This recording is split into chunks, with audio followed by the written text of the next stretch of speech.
with you what former President Donald Trump is experiencing as, guess what? The GOP is not filling him and his candidacy for president. I'm going to break down some numbers and we'll give some analysis about it. Also, are black students being brainwashed to join the military? The junior ROTC program is under scrutiny and fire, according to a new New York Times analysis that shows that more black and brown students are being recruited than white students. And some people are not feeling that type of service. We'll have that conversation. Plus, should you be penalized for being antisocial at work? And one man did. He felt like he didn't have to be involved in team-related or fun activities. And guess what? He lost his job. As a result of that, he decided to file a lawsuit against his former employer and won. We'll bring up the conversation. And we got that and a whole lot more. So stay with us. It's all happening on today's edition of The Culture right here on the Black Star Network. Let's go.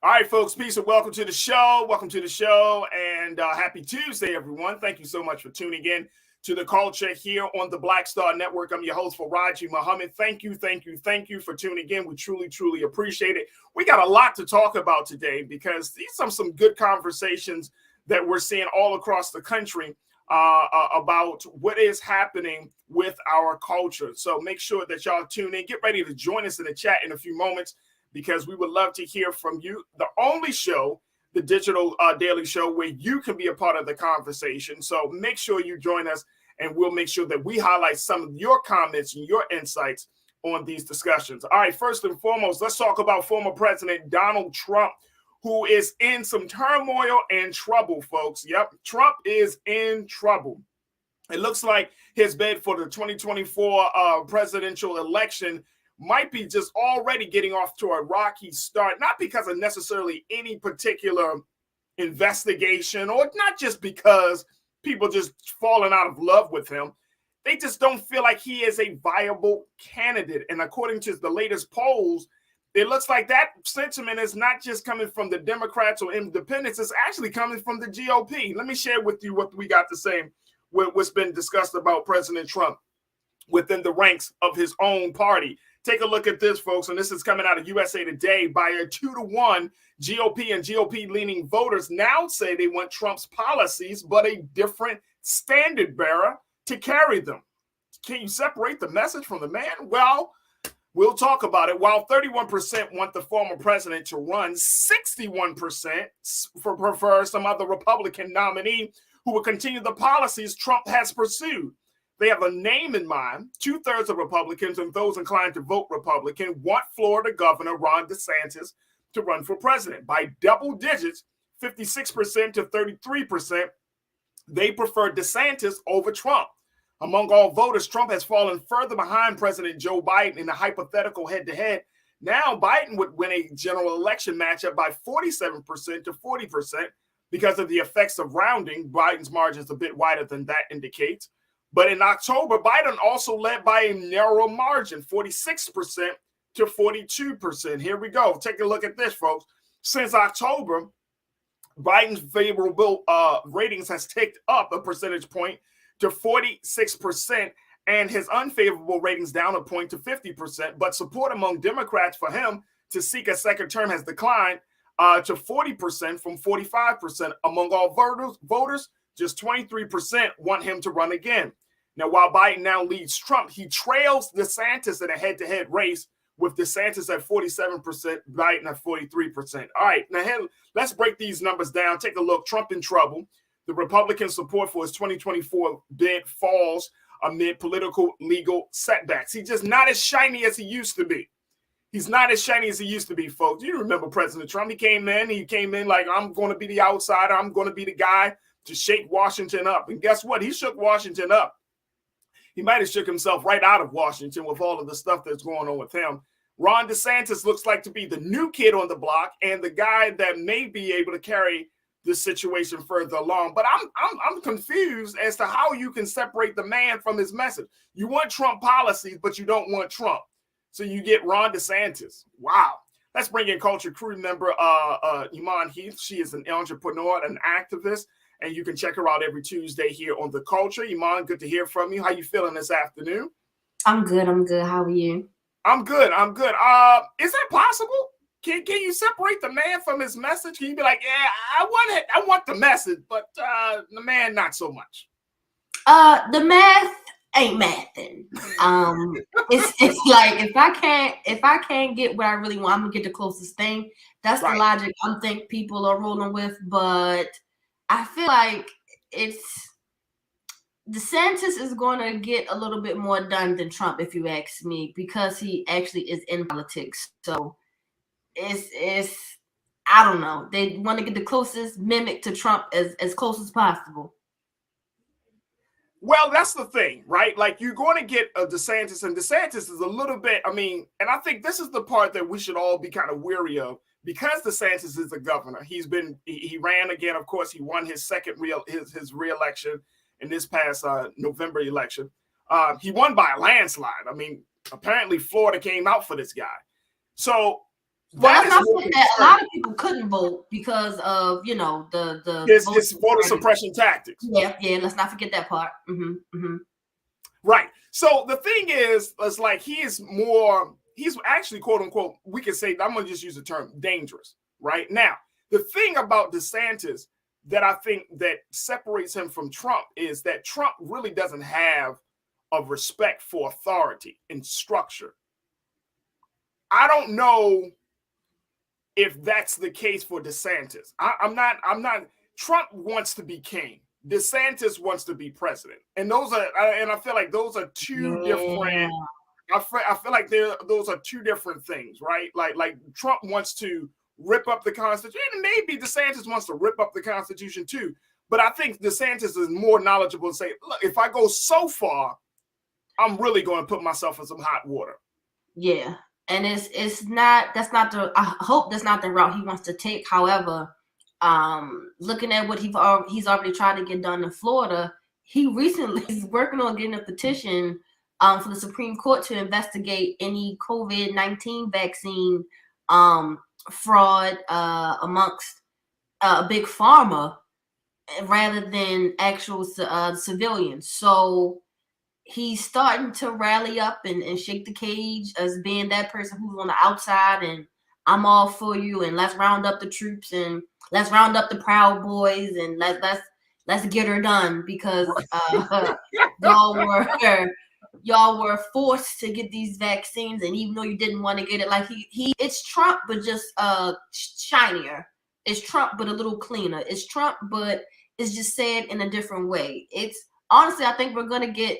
Hopefully not, but if he does wind up he runs for the presidency, it's going to be the same thing. It's just not going to be as the things he says isn't just going to be as outrageous or as blunt as Trump, but it's going to be the same person. It's going to be the same person, and we both know that as president, you're going to have to appeal to a much larger audience. Florida is a GOP conservative state; it's a stronghold, right? But when you run for president of the United States, your messaging, your policy proposals, all of that is going to have to be tailored to a mass appeal, right? Right. And so everything that you did, and I'm speaking of DeSantis, everything this guy did in Florida, he's going to have to amplify it 10 to 20 times if he just decides to run for president, because now you got to speak to Black folks. You got to speak to Latino folks. You got to speak to all of these different groups of people from around the country.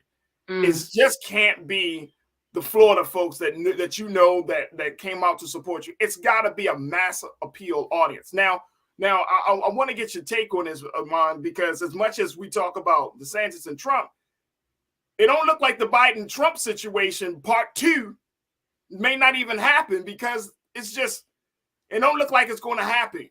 Trump's got too much baggage at this point. Biden is far beyond getting some wins under his belt right now. Yeah, he fell off a bike that wasn't moving. So his Are you whole talking appeal. about Trump or are you talking about Biden? Biden fell off a bike that wasn't Okay. moving. So this whole appeal to Americans at this point is like, sir, you're just not the right fit. But I think with Trump, even with him recently losing his battle in court as far as some of his Trump corporations, they were found guilty for tax fraud. So I think those mishaps and mistakes, especially with January 6th, and that case keep getting postponed over and over again, and it's now a year later, and we gotta stretch it further for these witnesses to do this and do that. So Trump then got too messy. Trump got too messy. So Republicans, I believe, are only gonna go to DeSantis because that's the only choice they have, and I don't think DeSantis has to now listen or speak to minorities if he does run for president. My thing is he can't ignore us anymore, because in Florida you got a heavy presence of Latinos, heavy presence on Haitians in Florida. They have a large presence down there, but he's ignoring them because, again, his voter suppression. When we were told that everything's fine after the hurricane, I forget the name of the hurricane, but we were told that everything's fine, everything's good, when that wasn't the case in a lot of areas for those minority groups that didn't get what they needed to be able to vote. So he does shaky stuff in Florida.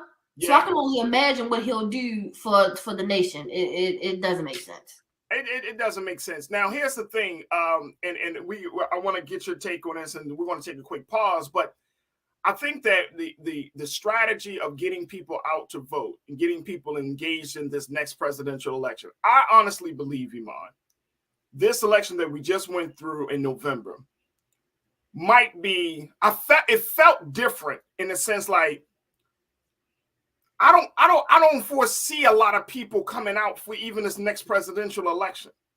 And I'm saying that with all due understanding and sincerity and just, I think that this last election, we were just like, all right, cool, we're going to try this thing one more time. But I just don't see people getting excited. I feel like we're not going to see the level of voter turnout that we might see. And then not just because of the candidates, because the Democrats are going to really have to come up with a plan B. Even though Biden say he wants to run, even though Biden is getting some wins under his belt, no, that's not your go-to guy. That's not your go-to guy right now. So Democrats are going to have to figure out, and I'm saying somebody that's already on the scene, they're going to have to figure out who is going to be the candidate of choice or the number of candidates. It might not just be one person. It comes down to one person for the nomination. But I'm saying you will have to figure out at least a good 4 or 5 different people that Democrats can say, okay, these are our choices.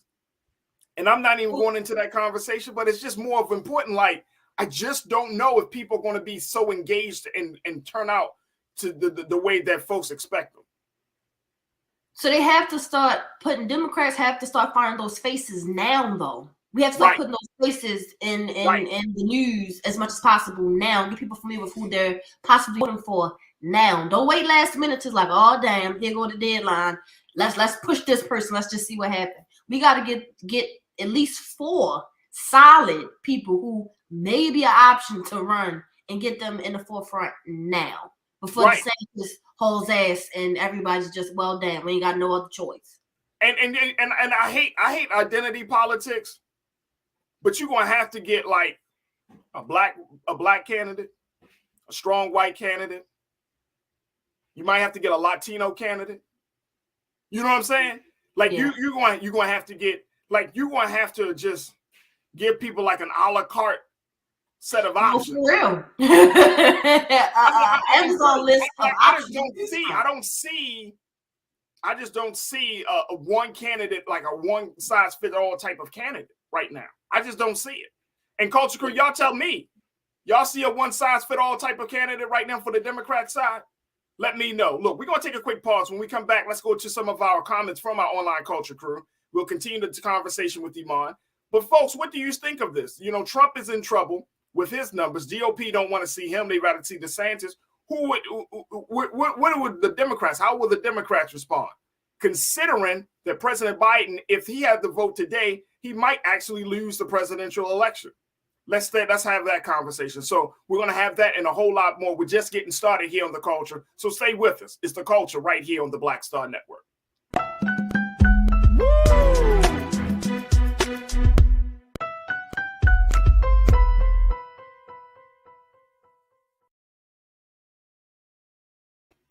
Peace and welcome back to The Culture here on the Black Star Network. Folks, we have been having a conversation talking about the latest numbers around former President Donald Trump and among his own party, the GOP, and how there are a significant amount of GOP members who are saying, you know what, we want Trump policies, but not Trump himself.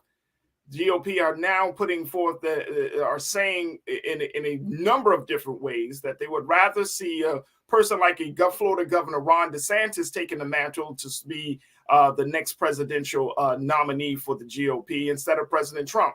What will this do to the party when Trump is not praised and lauded and admired and the folks aren't rolling out the red carpet for him? Well, folks, only time will tell. But if we look at the pattern and thinking of former President Donald Trump, we know that may start a culture war, a serious war within the GOP. We may see Trump start to blast Ron DeSantis. I mean, it may just create a whole situation. Now, on the other side of things, President Biden, if based on some of the latest polls coming from USA Today and Suffolk University, they found that President Biden, if he were to go to a head-to-head matchup with President Trump, he would win. But if he were to go into a head-to-head matchup with Florida Governor Ron DeSantis, he would lose. So it puts the Democrats in a tight spot and trying to figure out, do we keep pushing for Biden to move forward in the re-election process, or we start looking elsewhere for a candidate that can speak to it? Folks, we want you to join us in the conversation as I'm talking to Culture Crew member Iman Heath. Iman, this is going to be the conundrum. This is really, I feel like this conversation is going to go just spill over for the next year and a half. We're going to be having dozens of iterations of, what will the Democrats do? My suggestion was you just got to throw out all the different candidates that represent various schools of thought, whether you're talking about progressive or you're talking about like the, Democrat socialist or whatever the case may be. But the Democrats are going to have to try to appeal to as many people as possible, because even though President Biden is racking up some wins, some legislative wins, some cultural wins, especially with the release of Brittany Griner, even though he's doing these things, people still just don't feel like he's the guy to take the country forward come 2024. And guess what? I understand. But I wonder if he understands that, Iman. Like, you got to talk to this guy. You know what I'm saying? You would have to sit him down and be like, Mr. President, you're doing all right, but you're not the guy. This ain't it. And like I said months ago, they used Brittany Griner as a pawn. Russia used Brittany Griner as a pawn to get back what they really wanted. And I feel as though Biden may have pushed to get her home so hard so he can gain support of the LGBTQ community. But even with that, you're just a default candidate at this time. You're the only face that Democrats see at this time. So you're going to get that support and that backing, because at this time, it looks as though like you're the only option. So yeah, Biden, I don't think Biden has a chance whatsoever. Absolutely. Absolutely. All right, let's go to the online Culture Crew members, hear what folks got to say. Mingley Natasha Serge, you checked in and said Trump has been in trouble since January 6th, and before that, yet nothing happens. Yeah, well, we know that. We know that. I'm waiting for the Al Capone moment. That's what I'm waiting for. Y'all know who Al Capone.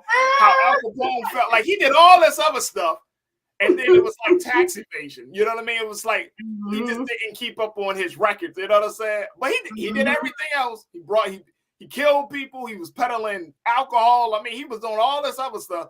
And it's like, yo, you didn't file your taxes right. Right. Oh, that's the hiccup. Oh, my bad. Wrong accountant. But yeah, I mean, we will see. And speaking of the January 6th committee, I just found, they talked about releasing a report come next week.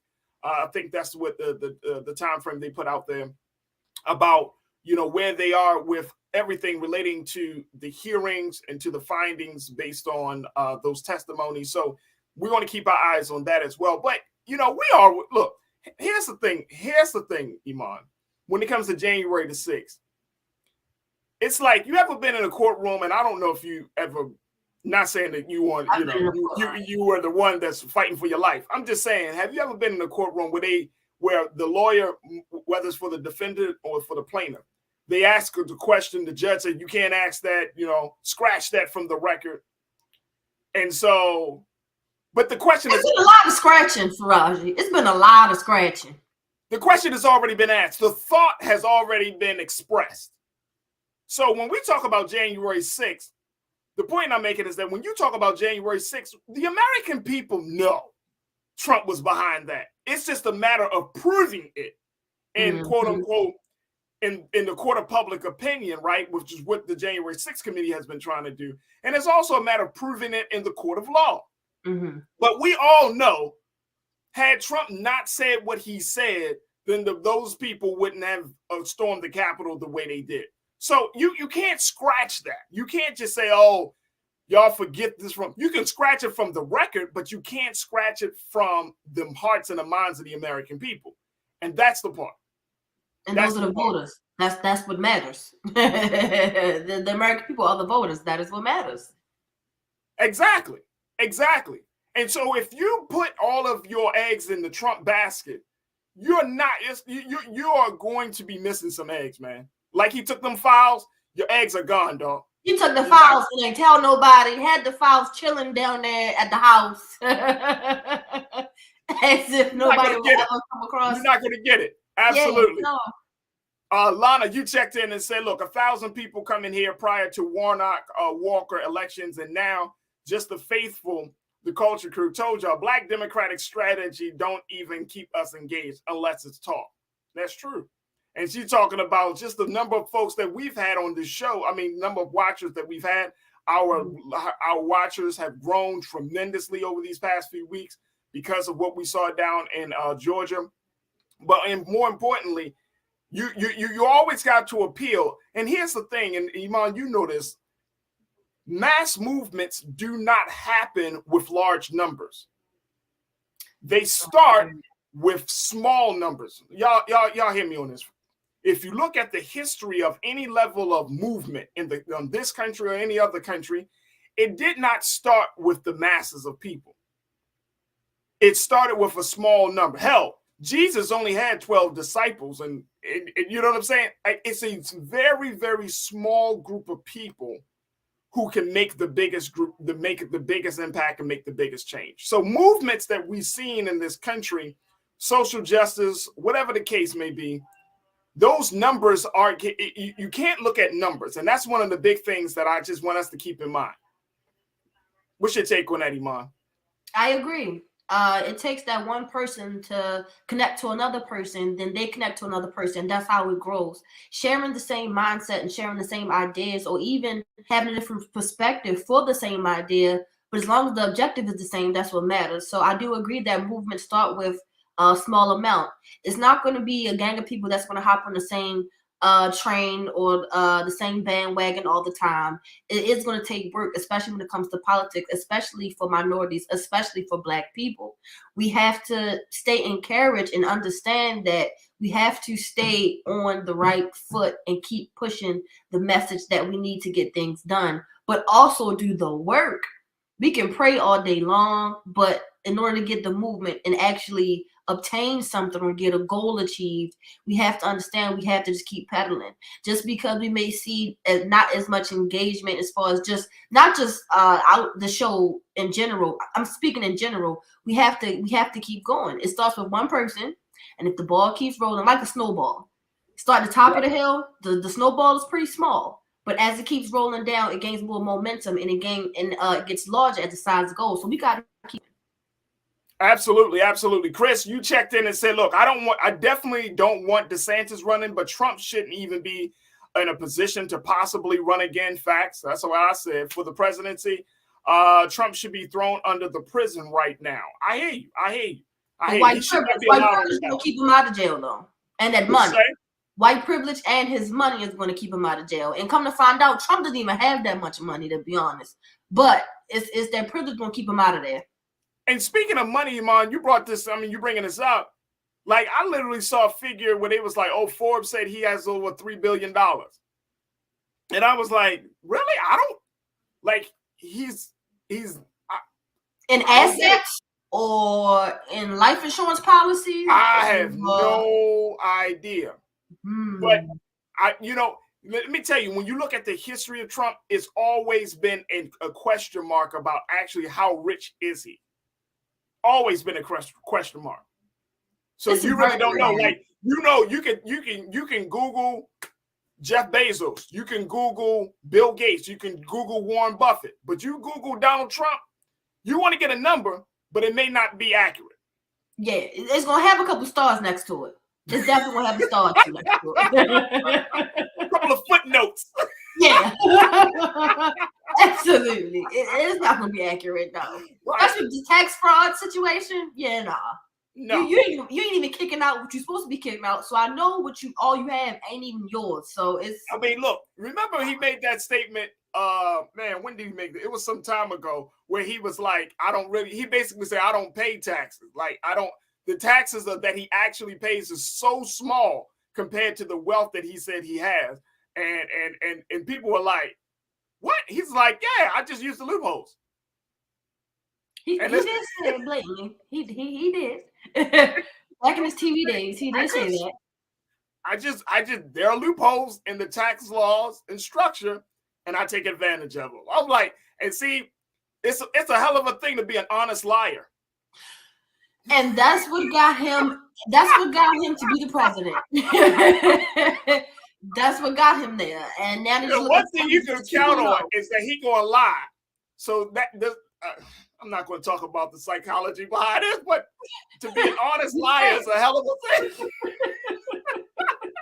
That's what hell of a talent. Right. All right. Let's go take one more comment. Tony, you checked in. Tony Appleby, you said, look, I've never seen so many people wanting another human being's downfall. I thought we were the people of forgiveness, love. Why so much hate? None of these guys never took serious Obama or Biden. Look, man, come on, Tony. Tony, forgiveness and love. All right, let me say this very quickly because we got like 30 seconds to do this. You only extend forgiveness if somebody shows that they are remorseful.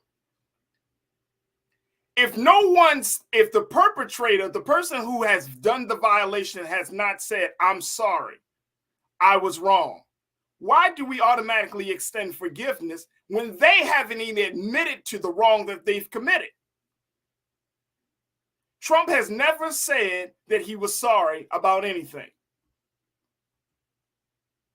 He might have said it in a narcissistic way, like, I'm sorry, I'm so great. I'm so sorry, I'm great.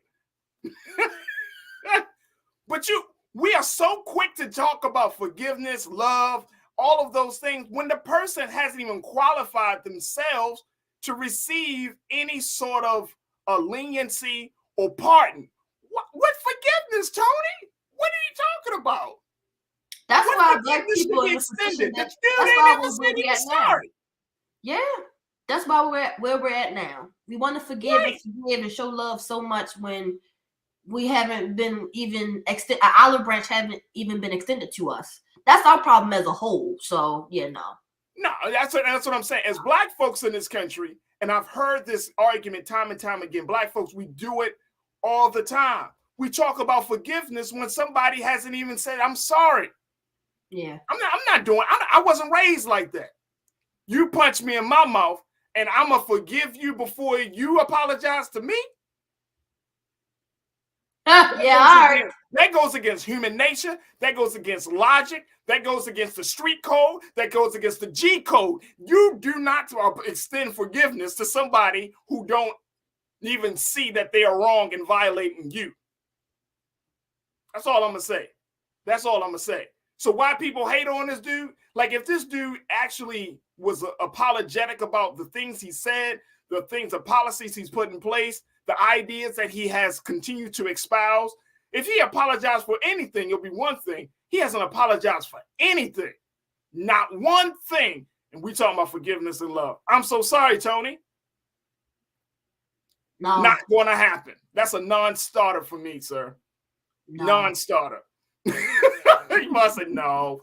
All right, look, we got to take a quick pause. When we come forward, let's switch gears. Let's talk about a trend that we may not even be knowing about, which is what we're seeing with military and schools, how some JROTC programs are going into schools which house, Black and brown students, and they're doing recruitment efforts. The problem is, according to this New York Times analysis, more Black and brown children and students are recruited for military services than white students. Why is that? We'll have that conversation. Stay with us. It's The Culture here on the Black Star Network.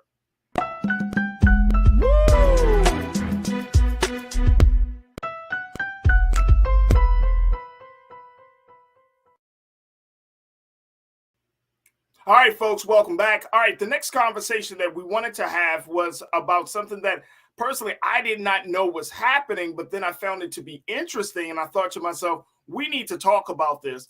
And this is the relationship that the military has with local school districts all across this country to allow JROTC programs to come into their schools and to essentially recruit students to be a part of the JROTC program. Now, this is something that has caught the attention of national media, such as the New York Times, who did an analysis to show that, in particular, the Army, how their data shows that more than 80%, and take a look at these numbers, folks. This is coming from the New York Times around this issue of schools pushing military courses to non-white and low-income students. Why is that, folks? Why is that? According to the New York Times analysis of Army data and 200 plus public records, more than 80% of high schools with at least 75% of first-year students enrolled in JROTC had a predominantly Black or Hispanic student body. Meanwhile, the percentages at other JROTC high schools and those without the program were more than 50% and around 30% respectively. Now, however, the Times discovered that thousands of public school students were placed in the courses either as an explicit mandate or by automatic registration. Pentagon officials eagerly promote the $400 million program, which has tripled in size since the 1970s, despite their long-standing insistence that it is not a recruiting tool. According to the Army, 44% of the troops who joined its ranks in recent years attended a JROTC school. Now, this is becoming a real issue, folks, because parents are feeling like their child, Black children, brown children, do not have a choice in the situation. One parent in particular that was highlighted in this piece by the Griot was saying that her child never expressed any interest to get into the military, to do any type of military service, and was mandated to be a part of the JROTC program. The bigger question that I'm posing is, why is this happening? Why are the students feeling like they are being, quote unquote, brainwashed? This is the language that was used by parents and other concerned community members. But why do folks feel like their child is being brainwashed to serve in the military, especially at such a young age, without their choice? Let's go back to Culture Crew member Iman Heath. Iman, first and foremost, now I went to a public high school in Baltimore called Baltimore School for the Arts. So that wasn't happening. Having a military presence outside of the police, school police, and you saw some police every so often. That was just about it. I went to the same high school that that Jada and Tupac went to before they blew up. I was hoping to follow the same path, but I actually completed high school. Then went to college. It took me 30 years to get out to Hollywood. But you made it. You made it. But I made it. You made it. But anyway. But yeah, so I didn't have this experience. But however, like my cousins, there were schools, of course, in Baltimore City, high schools throughout the city. There was a JROTC program. Did you have that in your high school? Yes. So I went to a public city and county high school, and there were JROTC programs. My mother, she went to Forest Park, and they had a JROTC program as well. So they are there. They definitely exist. So this program has been around, like I said, since the 1970s, and you looking at the amount of time that they spent. And even though, again, the Army has said, look, this has not been a recruiting tool, but it's kind of interesting to say that because it reminds me of in Baltimore. I'm not sure how they have this in other police departments across the country, but in Baltimore, they used to have a program called the Explorers Program for students, right? And the Explorers Program is like basically you can go and be a part of this young cadet program for the police department, right? You're learning certain skills and everything. It's hard to say that it's not a recruiting tool for those young people who are trying to figure out what their next career move would be after high school, right? And you can get into the Explorer program. I think it was like as young as 16, but of course it went from like 16 to 18 years old. But it's like a grooming program, a program where if you're thinking about doing any type of public service, law enforcement, you go to the program. It's already kind of known. So I think it's interesting that the Army takes this stance and say, oh, it's not a recruiting tool, but grooming a young person for military service. Now, I get it. There's discipline. There's leadership potential and training. This is one of the big things that they highlighted as being a part of the JROTC. But you're not going to put that type of investment in anybody unless you hope they start making taking the whole journey forward. So I'm a little confused as to why they decided to put out that word. Say, oh, no, it's not a recruiting tool. It's like, yeah, it is a recruiting tool. And I have nothing but love and respect for those who are doing service, but you shouldn't force people to do military service. Everybody is not cut for that lifestyle. Everybody is not cut for that type of service. I agree. And I feel as though, this is my opinion, I don't have the numbers. This is my logic, that they are targeting Black children because Black children face hardships as far as not being able to go to college to afford it. So they are more likely to look at this option as possibly the only option for stability, or their first option for stability, because college may not be an option. Having a certain GPA, they may not be able to obtain, or being able to pay for SAT prep classes, they may not be able to do. So to target a audience of people who are more than likely going to actually consider this as an option as their career, I can see why they would target minorities. Why wouldn't you target at the same rate or the same amount? Because other children that aren't as impoverished as Black children have other options. I think they're looking at the likelihood, they're looking at the odds of minorities being able to go to venture other places to do other things. Not a lot of Black people have businesses that they can pass down to their children or to their grandchildren, or trust fund they can hand to their grandchildren, or even have an account in their name, life savings that their parents started when they were a kid. So I think they look at it as, we don't have that many options. As Trump said, we don't have nothing to lose. So can let's explore this for a minute. Let's explore this for a minute. In 2022, whether you're a Black or brown student, right? Let's say Black folks, let's talk about Black students, Black boys, Black girls. In 2022, do you mean to tell me that Black children, Black youth do not have any options outside of the military, or what? Or you mean to tell me they can't go to that Black students can't go to community college or 4-year college? You mean to tell me Black students can't take advantage of some type of trade or skills training, or that Black students can't get into the job market if they decide to, until they figure out what their next step will be? Like, when we say they don't have options, it's hard for me to wrap my mind around that, Iman, because I'm like, it's 2022. We have hell, if it was 2020, we have options. But Farajii, it's 2022, but things have gotten as far, especially the economy has gotten even worse. We have kids who are 17 that are parents to their siblings. We have children who are taking care of their siblings while their parent continues to have more children and just puts it on the child. We have a lot of children who are in and out of juvenile system who would have no other option but to be able to go to the military, and hopefully they'll go go through the training and whatever charge they may have may be forgiven. But I'm not saying that they can't have other options or that they most likely don't have other options, but the reason for minorities to be targeted is because it may be looked as they don't have other options. These children have to go straight from school and go to work, or have overnight jobs and come to school. Going to a city school versus a county school in Baltimore, when I say was night and day, from my experience, even elementary school was night and day. So it's a lot of responsibility on these younger children that we may not be experiencing. Then to add social media and having us live up to this certain standard to afford this and afford that, like, it's a lot of pressure on minority children, especially who are in poverty as well. It's a lot of pressure.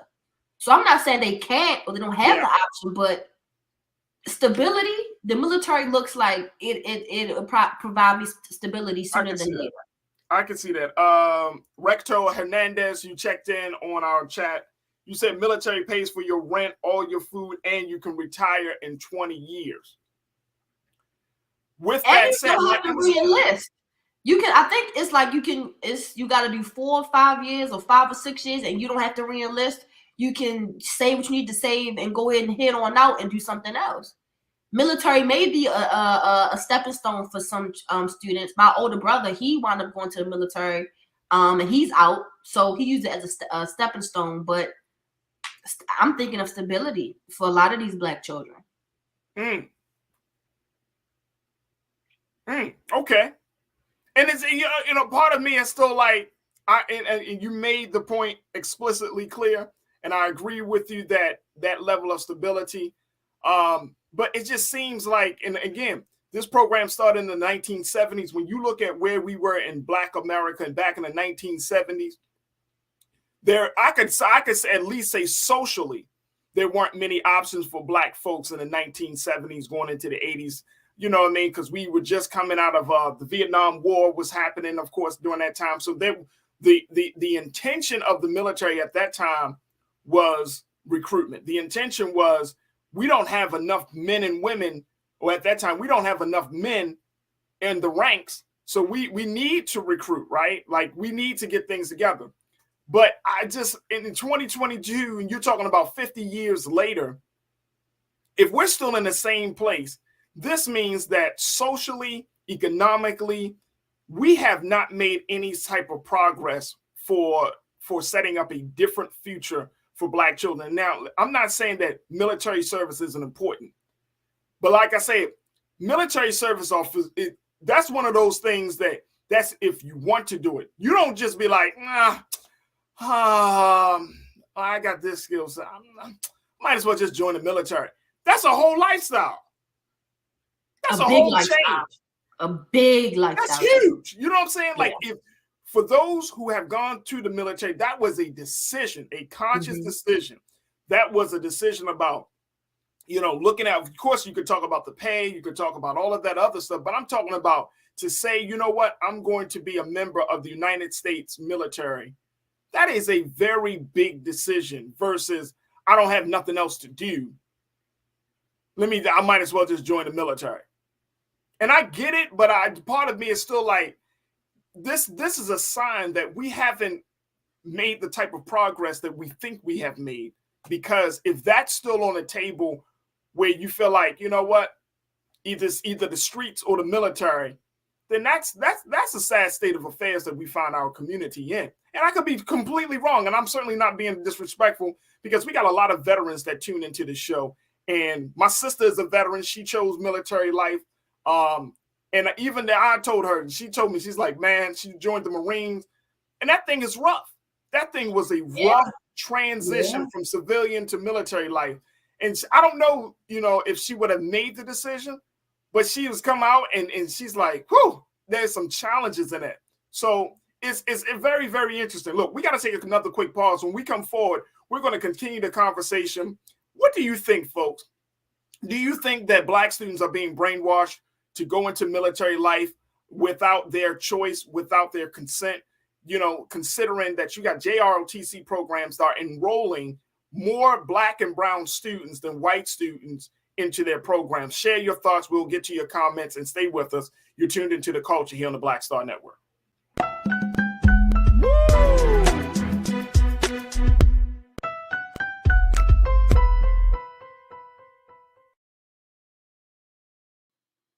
All right, folks, welcome back to the show. We've been talking and having this conversation about JROTC programs, going into schools, and essentially working with Black and brown students more than they do with any other student member. Now, this is what we're seeing. This was based on a New York Times analysis of the situation, where they're finding that there was a substantial amount or more, a greater amount of students who are in Black and Latino schools who are being recruited to be a part of the JROTC programs more than white students. And some people are saying, why is that? What is really going on? Now, even though the Army, for example, who has been provided some data, they say, look, this is not about recruitment. This is simply about exposing these students to become capable adults and human beings. They're learning everything from about leadership. They're learning about service. They're learning about themselves. So this is an opportunity to make students better, which is fine, which I think that is necessary. But then there are some other folks who are concerned that some of these schools and districts across the country that are making JROTC involvement mandatory. And I see some of you in our culture crew in the chat, you're saying, well, you know, you're kind of going hard on this. The problem that I'm having is making it mandatory for students. It's not the fact that if a student wants to get into military service, military life based on their own choice, that's certainly fine.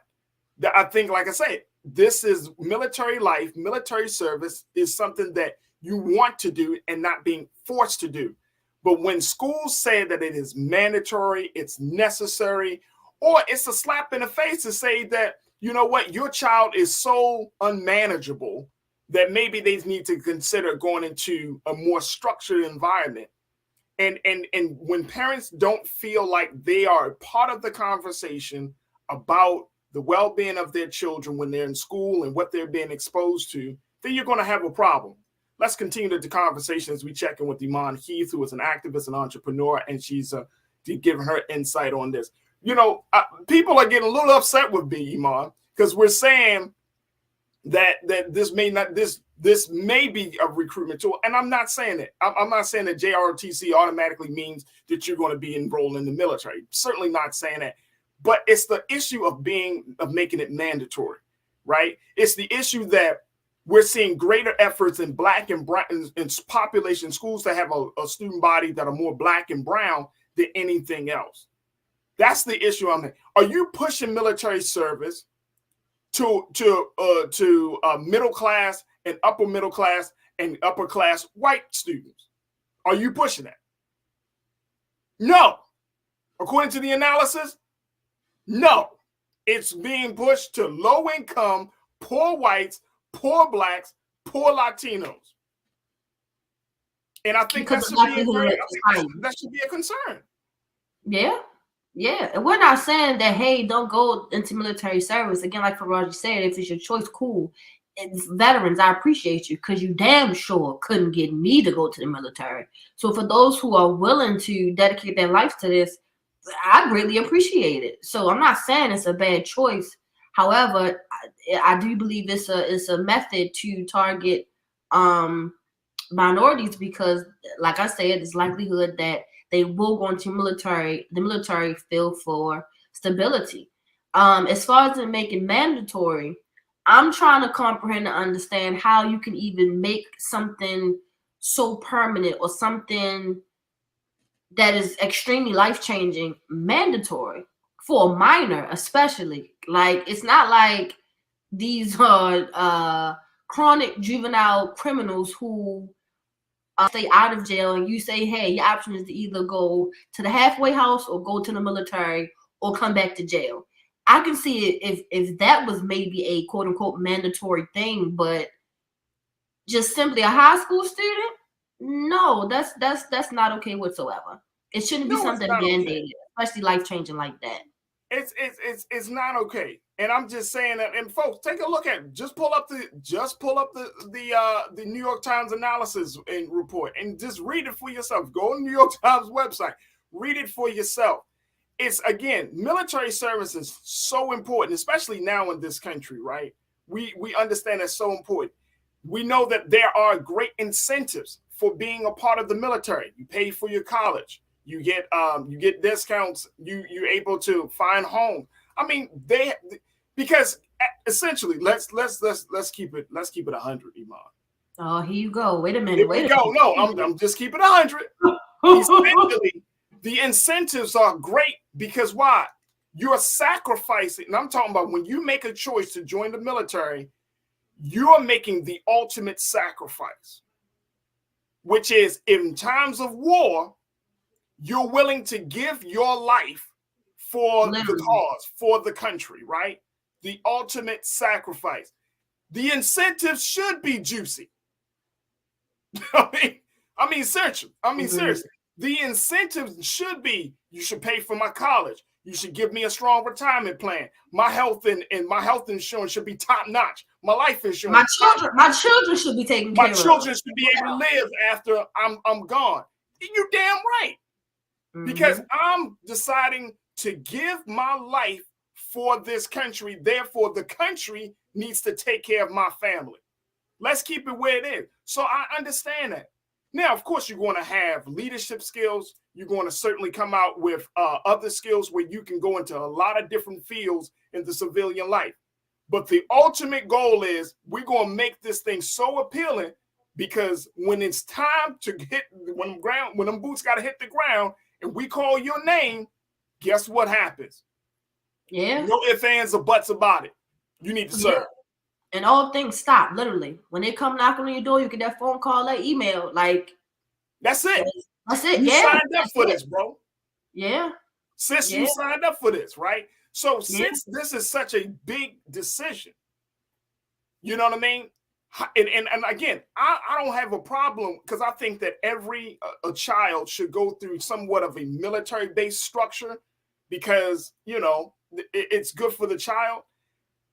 But I think that part of with parents being a part of the conversation, parents making sure, like, look, if you got a wayward child, you don't throw them into the military. Yeah. Yeah. You see what I'm saying? Like, that doesn't connect for me. Like, your child is off the hook. You got a 17-year-old, you got an 18-year-old. You know what? I can't do nothing with him. Might as well put him into the military where he gets some structure. I don't know if that's the best move. And it's I forget what school it is. Not really going to the military, but it's for maybe it's just like boot camp. I can't remember. My uncle was one of those troubled youths, and I remember he was sent to boot camp, not the military, but some form of boot camp. That's an option rather than just the military. Like, let's not limit our Black and brown students to just thinking the next option is the military. Now, granted, I have witnessed the JROTC and they, you know, wear the uniform and they know the commands and put up the flag and all that other good stuff. And they present arms, whatever the case may be, at the games, blah, blah, blah, blah, blah. That's cool and whatnot. But the mandatory part is the part I'm having a hard time comprehending. Like, it's like once you graduate, if you put in these many credits, then you have to sign up for the military, or like how can you make something like that mandatory? That's I don't understand that. and you know what? I want to go back and to your point. I want to go back because I want to let people know because we might be having a conversation using language that goes over people's heads. So I want to be clear. JROTC, Junior Reserve Officers Training Corps. Junior Reserve Officers Training Corps. That's what JROTC stands for, right? So we have to look at that for what it is. Junior Reserve Training, Reserve Officers Training Corps. You're being trained in a certain way, right?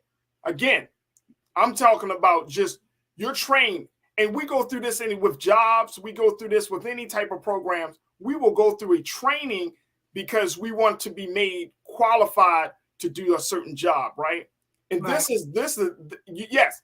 When you go for a job training, you're going to learn leadership skills. You're going to learn a different set of skills. You're going to gain some other things. But essentially, you're being trained to do that job, right? And I'm just saying to you that to our watchers that it's not out of far-fetched to believe that a JROTC person, a person who's in charge of the program, they see a young person who has promise, who shows leadership, who is excelling in that JROTC program. Do you not think that a person who is in the military is going to say something and say, hey, you ever thought about taking this experience that you learned in high school to the next level? Come on. Now, here's the other element of it. And Damon, you checked in and my brother Damon Blissett, you said this. You said that your mother told you would never serve in the military because there's no place for a black man in the military. That's what you were told years ago when you were a child. Has that changed? Has that changed for black people? Black people have benefited from it. My father is a veteran. My sister, like I said, is a veteran. But has the treatment of black people in the military changed so much that you feel comfortable with sending your children into that situation? Has that changed? Black women are still fighting for sexual harassment. They are still being told, hey, don't say anything. They still don't. I see a lot of, especially on social media, TikTokers, these women that are in the Navy, and they're like, hey, I keep putting this complaint. I keep saying this and saying that. No one's taking me serious. No one is holding anyone accountable. Or there's backlash for speaking up for any type of harassment or mistreatment of a soldier. So I don't feel as though it has changed. And even for civilians, you want me to go fight for this country, but I can easily be killed being unarmed, going to the gas station for a simple meal, or for not having my turn signal on when I change lanes. So that part for me it doesn't make sense. I'll be damn if I fight for a country that won't fight for me. I wish. That's huge. That is really big. That is absolutely right. And again, we got to have that conversation, right? I've had military veterans coming on to this show talking about the greatness of what they have gained. And again, that's beautiful. But we can't overlook or act as if racism doesn't exist, sexism doesn't exist, that black men and black women aren't often overlooked to rise up in the military structure. We just celebrated a black man being in the military, and I forgot the brother's name, so y'all have to excuse me. I think he serves as the Secretary of Defense, if I'm not mistaken. But he's like a black man, and I mean, he's been in the military for years. So we got a lot of different dynamics. And this is not just an emotional, like, oh no, Farajii, you just going off on a JRTC pro. No, I'm thinking about the historical implications. I'm thinking about where we are in this country. You know what I'm saying? Like, I have no problem. Look, in the Nation of Islam has a military structure, right? Black boys, black girls go through that. I went through that. I know the benefits of it, right? It's like you go through boot camp. It's like you go through, that level of training. There is a structure. There is a benefit to military structure. This is not that conversation. The conversation is being forced to be in a situation without a choice. And I'm talking about, yes, many of you say you can't join the military without consent. But if you are 16 years old and you go to a school that says it's mandatory, you don't have a choice. You don't have a choice in the matter. Unless you talk to your parents and they talk to the administration. All right, let me I do remember it wasn't always mandatory. I do remember that. No, it wasn't. That's my point. Come on, yeah. It wasn't always mandatory. And I'm saying some schools, and if that's the school's decision to make it mandatory, I would, as if I was a member of the army or the military, I'd be like, the hell no, do not do that. Because that sheds a bad light on what we are trying to do. If the school districts made it mandatory and say not the Army or the Navy or the Air Force or the Marines or whatever, don't do that. Because now people are going to look at us and say we're making it mandatory for their child to show up for our program, when in fact we're presenting it as an elective rather than as a class. And there's two different things. Really quick, Lana, you checked in. There isn't anything wrong with the military career. Absolutely not. But this is what happens when we let others tell us what's best for our kids. Parents aren't even fighting anymore. Well, I think parents are fighting, which is why this is having a problem, which is why this has come to the national conversation of Black students. When the numbers look, and again, folks, you can't just be like, oh, this is BS. Because if the numbers show that there are more schools that house Black and brown students that are being exposed to this versus white students, then how do you reconcile that? How do you say, well, this is not about race, or this is not about class, or this is not about, you can't say that. You can't say that. Lana, thank you. Mega Cassie, you said my child has seen the obscene amount of pain I am always in and the things his father goes through. And he's like, nope, no, thank you. Talking about being in the military. These are the stories that we don't hear on the other side. Mega, Cassie, thank you so much. And I hope that you are continuing to recover from your service. And we thank you for your service. Sandy, you checked in and said, if the kids are poor, then most likely the government taking care of them anyway. Not a great analogy to me. Their life hasn't changed.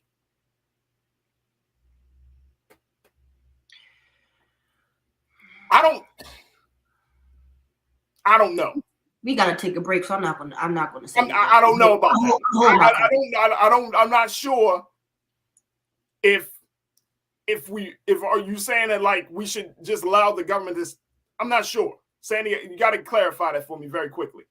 And then Conscious Thoughts, you said we must remember that the U.S. education system was never made for us to benefit from. Talking to Lana, kids are graduating now and can't read. This war is set up for them to fail. No child left behind was the worst. Again, so you're talking about being functionally illiterate, or functionally literate, right? Yeah. Where you could just basic concepts you can understand, but not comprehensively understand certain things. Folks, we're in a different time. We're in a different time. And I as we wrap up this conversation very quickly, I think that we should have more discussions about whether Black children and Black youth should look at military as an option. But this is about choice. This is not about making a mandate. This is not about to throw shade on anybody that has served. We thank you for your service, but this is about choice. In a school setting with teenagers, this is about choice. Look, we got to take a quick pause. When we come forward, let's switch gears. Let's talk about the work landscape that we find ourselves in. And I'm going to share with you the story of one man who has said that he was simply fired from his job because he did not partake in the team building fun activities. Well, guess what he did? He decided to sue his job, and guess what? He won. And I'm asking the question, should you be penalized for not being a part of your job's fun building activities? So we'll have that conversation. And then later, I'm going to tell you what the city of Minneapolis is doing for the legacy of George Floyd and how this could be the beginning of a trend in other cities across this country. Stay with us. A lot of conversation still left right here on The Culture on the Black Star Network.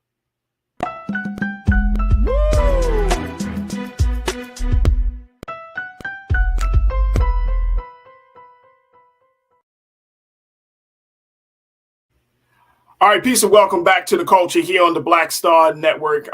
Folks, we are going to shift gears and have another conversation. And let me just say this before we move back, and let's bring Iman into the frame here. Iman, I know that conversation has certainly got a lot of people trying to figure out like where a little upset.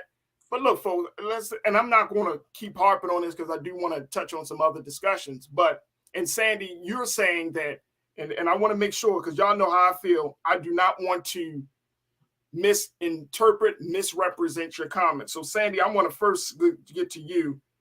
You make the point that and you said this to Lana, I was responding to something he said, but I don't want any kid to do something unless they want to do it. Okay. So Sandy, to your point, you're saying that unless a child wants to be brought into the conversation, making that choice, that, they shouldn't be forced to do it. I totally understand it. Okay. I guess, and I'm gonna just let my team know, Sandy, that when we have those kind of continuation conversations, to not always just don't pull the comment out of context. Because while I'm reading them, we can have one view and you're like, no, I was responding to somebody else, and we're not a part of that conversation. So I don't want you to misinterpret, and I don't want you to feel like we're just misinterpreting what you're saying, anything like that, Sandy. So again, my apologies if you feel like, I didn't get to the point of your comment, but you did clear it up and say, look, I'm just saying that child should have some level of choice, especially in high school, folks, especially in high school. But I know that there are a lot of varying opinions about this. And Sophia checked in, and Sophia's expressed some frustration. Sophia, I did not say that JROTC is the same as military service. I'm not saying that. I'm not saying it. Just because you're part of the JROTC program doesn't mean you enroll in the military. I get that. But these programs, and I'm just saying to you, these programs are set up in a way to introduce the idea. It's like, Iman, I'm trying to think. Have you ever been a part of a program as a child that was made for children, but it was connected to something bigger, or like a bigger institution? Yep, middle school, step team. It was actually a young lady, I forget her name, who was a part of a sorority that taught us those steps and what to do, how to stroll, and all of that. So it could have been a way to say, hey, Greek life isn't bad. Could have been, might have been. So yeah, I can see that.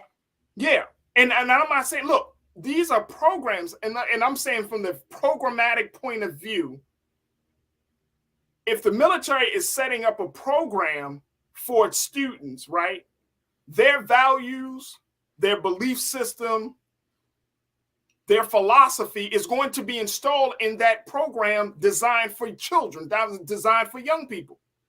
Our problem is that it is primarily being exposed to minority children. That's what we're saying. That's the problem. Not only is it being exposed, but it's being mandated. That's the part where we're stuck at. No, you're not in the military if you enrolled to JROTC. Of course not. And it can be a good thing for some students who may need that discipline or looking for that structure that they don't have at home. Cool, that's fine. But to mandate it is different. I can see if you're exposing them to say, hey, try this out. They may be something that you like, or before you make the final decision to join the military, let's just give you a little glimpse of what the day-to-day things may be, or just the small thing that they do. Because we're not taking away from the military. And boot camp is anything compared to any branches of the nation's defense, but for it to be primarily targeted at Black and brown children is the problem. Right. Not the program, but the objective is the problem. Absolutely. Absolutely. Deshaun, you brought up this point. Can you add actual subject matter experts? We do that all the time. But then there are some subject matters that we should just discuss, right? Like we should just discuss. Because even if you have experts on here, if I have an expert from the JROTC program, we can kind of expect what they're going to say. They're going to say, no, our program is this and program is that. These certain conversations we just need to discuss as just a community. And the numbers don't lie. It don't matter who we have on the show to say whatever. The numbers are still there. The numbers are still what they are. Right. Like we that's the problem. Like we're talking about processing this. This is not just presenting information. This is processing what has been determined based upon some data. So, and one of the things that we often don't do enough of in our culture is that we don't take time to process information about what's going on with us. And I'm saying process it within the community. So you don't always need a guest expert to talk about it because you know what they're going to say. But for us, it's like, okay, let's take time to let's look at this. Okay, the New York Times put this out. They did the legwork of putting together these numbers.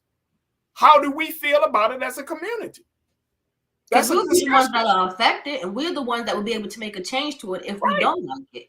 Absolutely, absolutely. So I hope, Deshaun, that you understand the intent of this conversation and the approach that we're taking, because it's not always about hearing from the quote unquote the experts. We are the experts because these are the things that impact us as the community. We are the culture. So if we are the culture, I don't know about you, Iman, I'm tired of hearing from people who are dictating the culture and not hearing from the people who are affected by the culture. Exactly. The outside is speaking rather than the inside. Yeah, I mean, I get where people are. I trust and believe. I love expert voices. But sometimes it's like, when you're around the kitchen table or the dinner table, you at the barbershop, those conversations are more enlightening than the ones that you would if you were to sit down with an expert.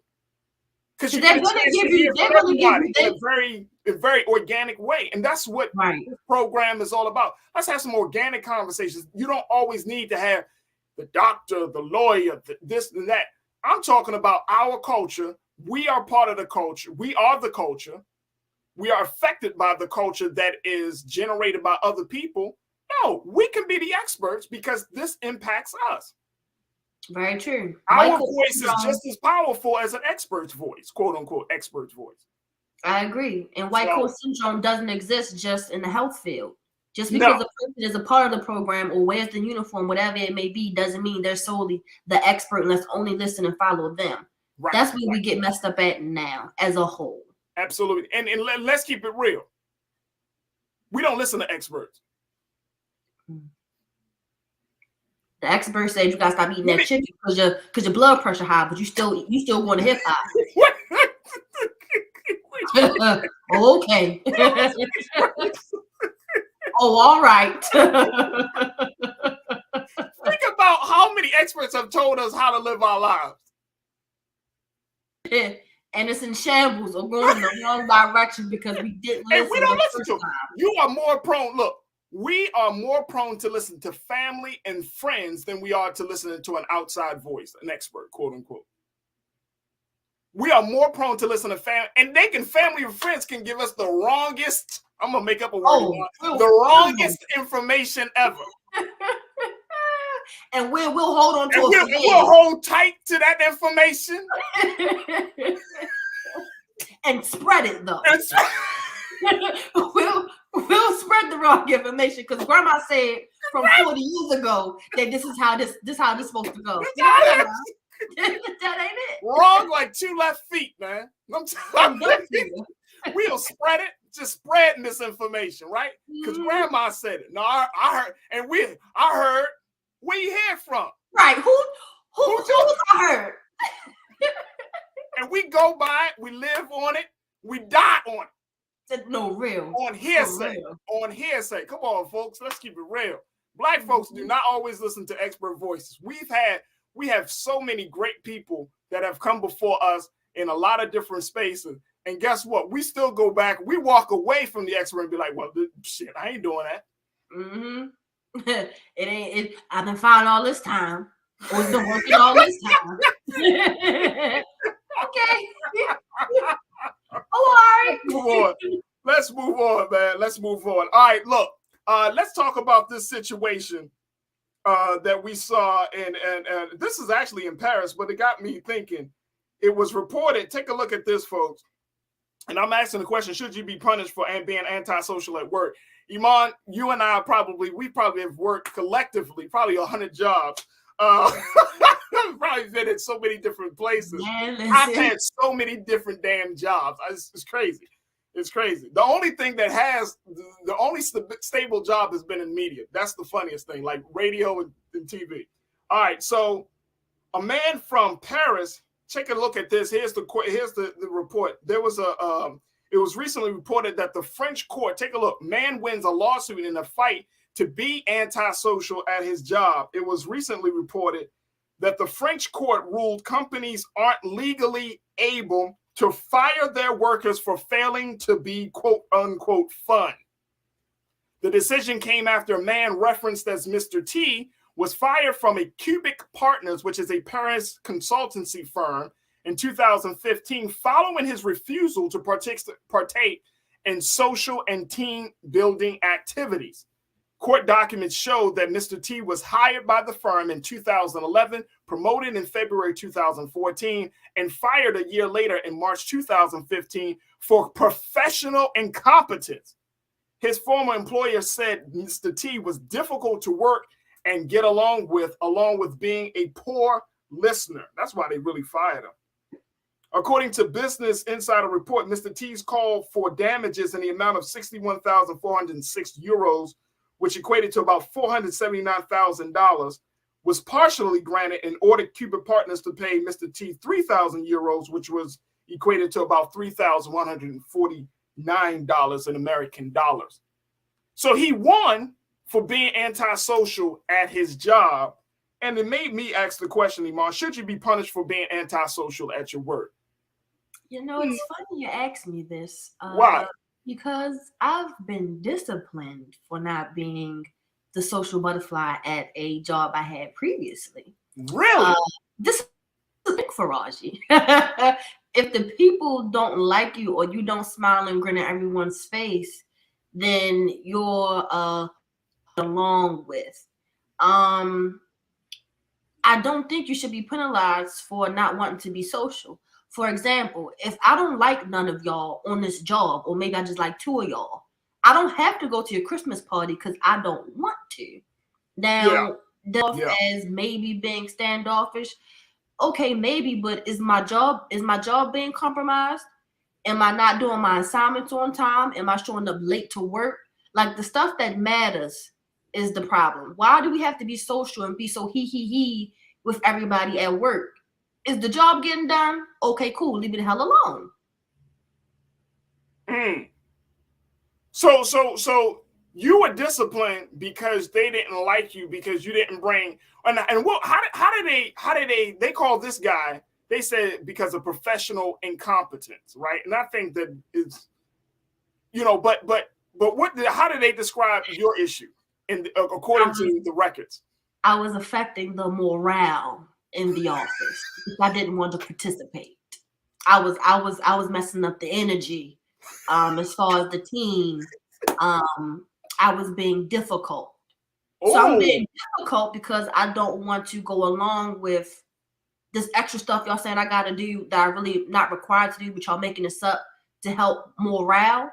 I'm all for the team, don't get me wrong. I played a sport that requires you to be a part of a team for years. However, at work, just because I don't want to go out after work to get drinks or something, they would never say get drinks. But if I don't want to go with you guys after work to discuss how to increase, I don't know, I'll say decrease or help retention as far as customers, it's first of all, it's outside my work hours. That's number one.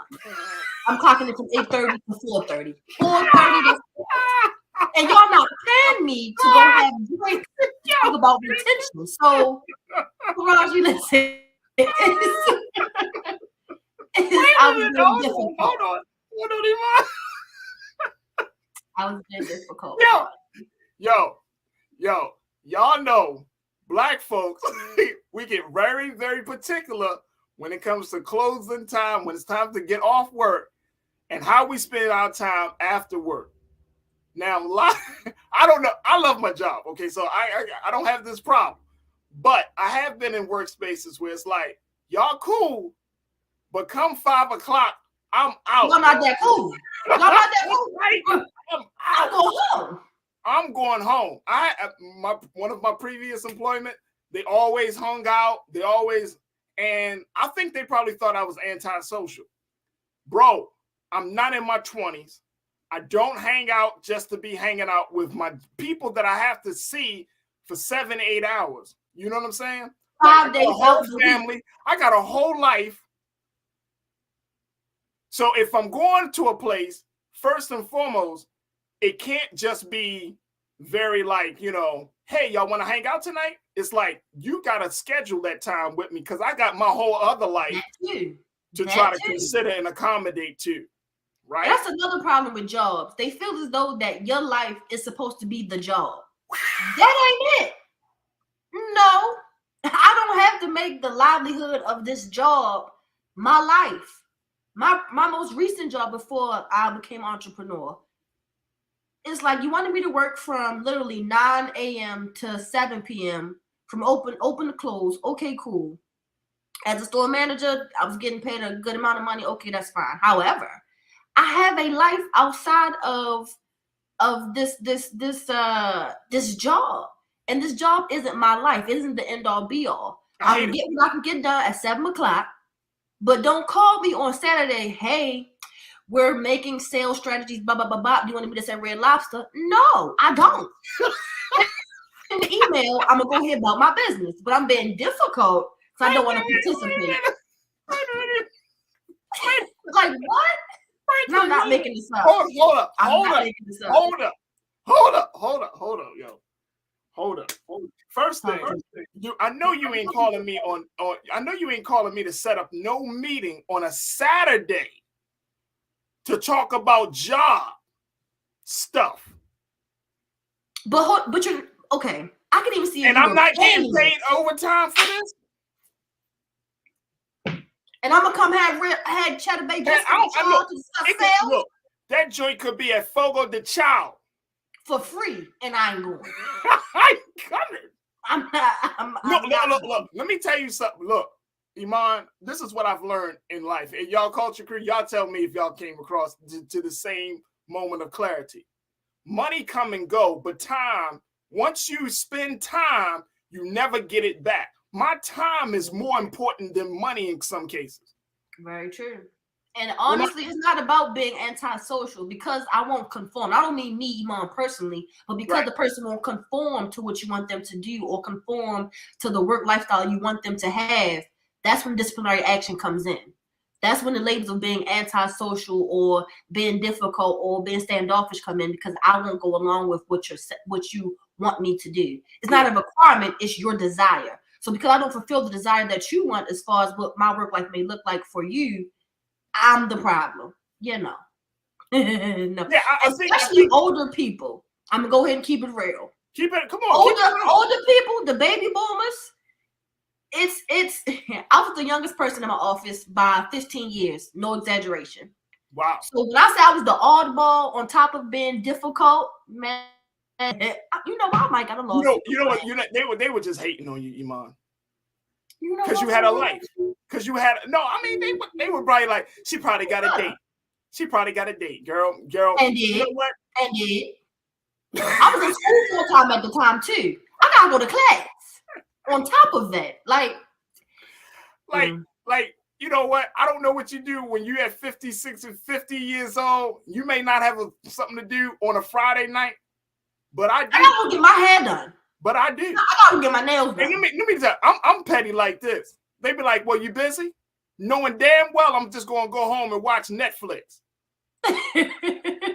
Yep, I'm busy. Yeah. Because guess what? It's my time. Yep. Now, if it's a work retreat, I get it. There's a calendar for that. But if it's just some impromptu, hey, man, you want to hang out with us? You want to spend more time around us?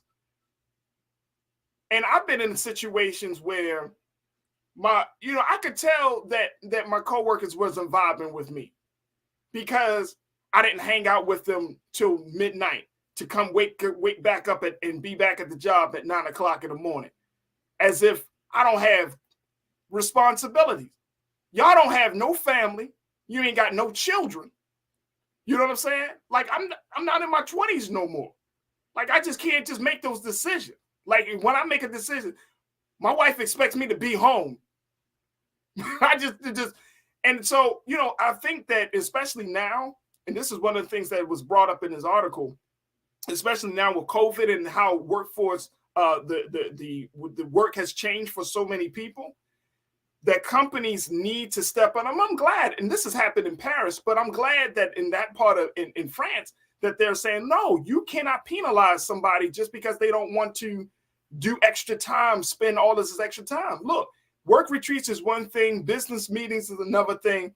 But if you're talking about, team building activities during periods of time where a person would normally be with their family, they will be at home. You know what I'm saying? Like, no job, I'm sorry, and I've said this before. That's intrusive. No job is that much more important. I'm talking about, of course, if you're a doctor or a police officer or something, that's one thing. But I'm talking about administrative office-based job. Man, that shit can wait till Monday, man.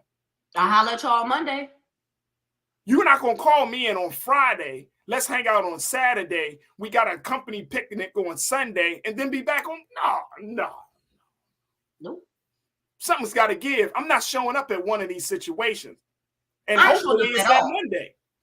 I don't show up on Monday because I was at the company picnic. Oh, now you'd be like, no, I was at the company picnic. You were looking healthy yesterday. Yeah, I called in sick on Monday. I caught something real quick. I caught something while at the company picnic.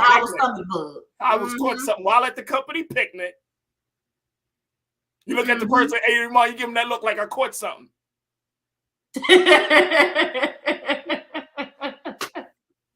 Don't ask me nothing else. Don't ask me nothing else. Let me go to what my culture crew is saying about this. Damon, you said time is money. Let me tell you, that's Damon. You know it, and I know it, brother. When you get older, that's the only thing that you go. Time is money. Money can come and go. I've had money, now I have lost money and all that. Man, my time is important to me now. Time is money. Vincent Morales, my guy, you said time is the most precious thing you have. Once it's gone, it's gone. You can't get it back. You can't give me my time back. At all. You can't give me my time back. I don't care how much you pay for the time. I've literally turned down opportunities because it was great pay for the amount of time, but it was just the simple fact that you're taking up my time. Yeah. Yeah. Iman, you in business for yourself. And if somebody, my time Iman is a stylist, y'all. Iman is a stylist. She does hair, she does nails, she's a stylist. So, but imagine if, Iman, you go through your day, you get off it says it's a Saturday night. You like, damn, I've been at the salon all day. I've been doing this, all that. And somebody comes through to your doors at 8:30 on Saturday night. They like, girl, I'll pay you $500. Now, you might say, man, that's a lot of good money. But if you've been on your feet since 8 a.m. Yeah. I appreciate you, but no. I'm not doing it. I'm going home. I'm tired. Especially if it's a 2-hour situation. It's a situation that's going to cause you to leave 2 hours later. No, we're not doing that. We're not doing it. But time is money. Absolutely. Let me see here. Karen, you said Farajii, beyond mandatory requirements, it is better to keep professional and personal lives separate. People who socialize too much together often end up stabbing each other in the back. Woo! They know too much. They know too much about you. You get a couple of drinks in you. You know what I'm saying? Casamigos get the flowing and your mouth don't stop. I don't do the drinking, but it's like, yo, you're getting too lax. And sometimes there's too much. You don't know who is able to keep it professional or versus who's going to take it personal. Especially after the job when it comes to sexual harassment. Oh man. Men see you in different clothes and start giving you a harder little side eye than it was in the office. Right. Now you're spending a little too much, Mr. Johnson. Let's hold our comments, please. Then now we have a whole other situation that didn't happen on the clock, but it's now an issue because I work with you on the clock. It's too many. And then if it becomes questionable, it's like when he could say, Mr. Johnson could say, well, we weren't on the clock, so you can't say that it was sexual harassment. Now we got a bigger situation. If y'all just left everybody alone and had us work from 8:30 to 4:30, let us be, wouldn't be this problem. Hey, Devon, one of the most famous scenes from the great movie, The 5 Heartbeats. Y'all know when Big Red said, my office out. When he was holding that thing, my office hours is from That's 9 it. to 5. Don't ask me for more. I'm not being antisocial. I just don't want to be anti-you after 5. I have boundaries. Respect my boundaries. Karen said it. You got to have boundaries. Look, we got to take a couple of we got to take a quick pause. When we come forward, let's talk about George Floyd and what the city of Minneapolis is doing to honor our brother and how this could potentially open the conversations for other cities to follow suit. Stay with us. It's The Culture here on the Black Star Network.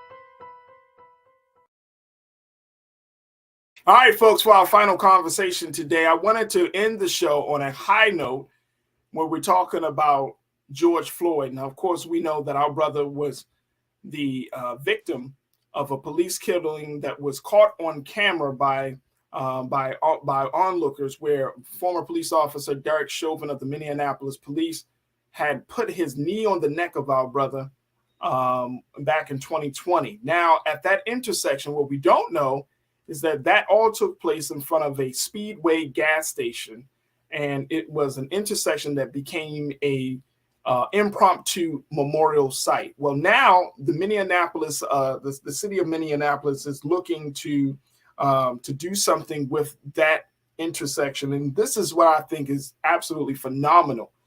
They have voted, according to the reports, Minneapolis has voted to buy the now closed Speedway gas station at the intersection where the killing of George Floyd occurred 2 years ago and remodel it into a racial justice healing center and memorial for the deceased Floyd, according to the newspaper there, the Star Tribune. Now, last week, the city council unanimously voted to buy the gas station that has been home to protests ever since Derek Chauvin stood on Floyd's neck for nearly 10 minutes, killing the 46-year-old black man. Now, according to the Star Tribune newspaper, the council approved spending $200,000 in taxpayer funds and accepting the equivalent of a $420,000 donation from the owner to acquire the parcel, which likely sits atop contaminated soil from years of use as a gas station. The official acquisition will likely happen in the first few months of 2023. The city's immediate plans are to secure the building, which formerly housed a convenience store and has been a concern for some time. Here, let me just share with you. Let's bring Iman back into this. Here's the site, folks, of George Floyd murder to become a place for healing. I can't be more excited. It's a boarded up gas station that's going to become a healing center. I think this is a beautiful memorial. I thought this was such a great idea for the city to do something like this. The owner, and I mean, he put up some money, $420,000. The city already got some money as well. But this is such a beautiful idea that it's not just a memorial, it's a healing center. And I hope that the folks in that community will be at the table throughout this whole process. I mean, right now it's just still at the beginning stages, obviously, to make sure the city can buy the land and get the space.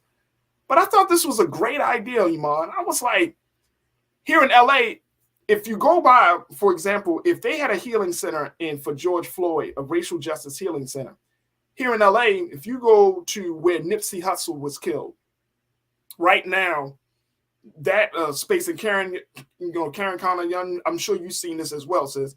And those of you who live in LA, y'all know that it's really fenced off. Like for months after Nipsey was killed, it was kind of serving as like this memorial space. There were wreaths all on there, there were flowers and everything. All of that has been cleared. It now looks like a condemned building, right? There are a couple of pictures of Nipsey still on the walls there.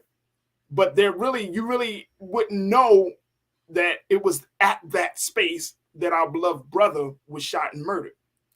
And I was thinking to myself, as I was reading about this George Floyd thing, I was like, damn, imagine if in LA, we got a new mayor, you had that space turned into the Nipsey Hussle Stop the Violence Peace Center.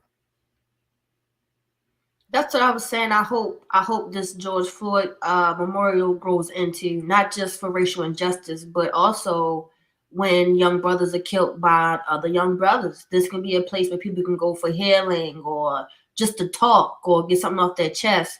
When it and other than just when it comes to a black man being killed by a white man or by the police. So I hope it grows into a center like that where it's like a peace type of thing across the board when it comes to violence, especially gun violence. Absolutely. Absolutely. And it made me think that this is something that could potentially be proposed for other places, for other spaces around the country. Of course, in Baltimore, We have you some know, here in Baltimore. We do have some of those. wherever Freddie Gray, well, we know Freddie Gray was killed in the back of the police, but something close to where he grew up in Sandtown, Yeah, on Utah Street. on Utah Street, Utah Street, the Freddie the Graham Empowerment Empowerment. Church Center. Yeah. Where we did absolutely, where we did the where we held the meetings for the Justice or Else organizing committee, you know.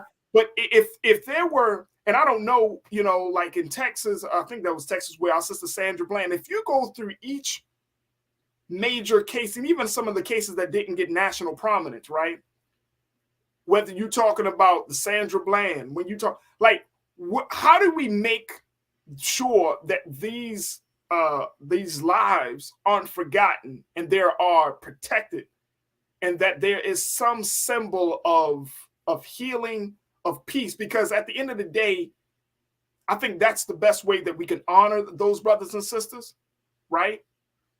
How do we make that happen? And if cities across the country would pick up the mantle that we see in Minneapolis, if here in LA they the man said, okay, let's turn this place into a Stop the Violence Peace Center where black men can get mediation services, where black men and black women can learn about conflict resolution and other things. Like, you could turn these spaces into positive spaces, and they will be deemed, quote unquote, sacred spaces. So there's not going to be no shooting around these in that space. There's going to be no killing.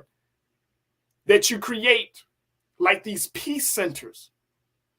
And I'm thinking that in every state across this country, Iman, there has been a case where a black man or black woman have lost their lives either by police or at the hands of somebody, of maybe one of us, unjustifiably.